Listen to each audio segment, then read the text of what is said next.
На этой неделе Ишимбай отмечает свой очередной день рождения. Сегодня это город нефтяников и машиностроителей. Но как деревня Ишимбаева упоминается с далекого 1815 года. Тогда она насчитывала всего один двор.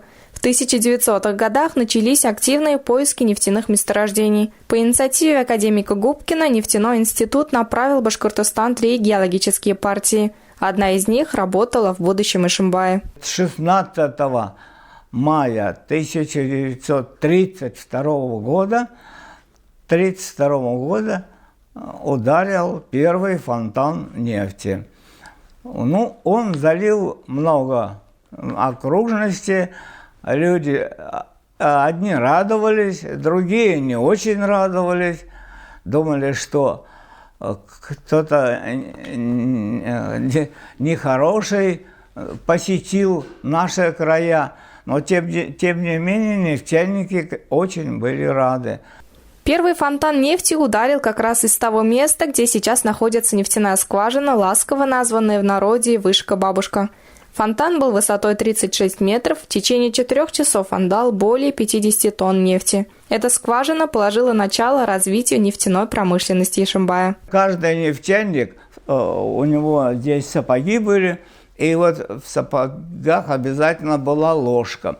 Если где-нибудь заметит каплю, на земле каплю ложка и котелок, каплю нефти, то складывает, это очень берегли. К месту добычи нефти активно начали отправлять рабочих. Приезжающие специалисты сами строили себе землянки. Постепенно появлялись и бараки. Планировалось, что это будет их временное жилье. В 1934 году началось строительство мастерских, переросших в современные машиностроительные заводы. Возведены лесопильный завод и столярная мастерская, обеспечившие материалом промышленные, культурные и бытовые объекты. В этом же году образован рабочий поселок Ишимбай. А спустя 6 лет, 10 февраля 1940 года, указом Президиума Верховного Совета РСФСР он преобразован в город Ишимбай.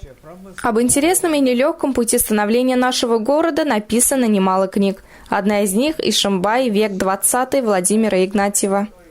Очень много помогали люди, особенно нефтяники, очень много.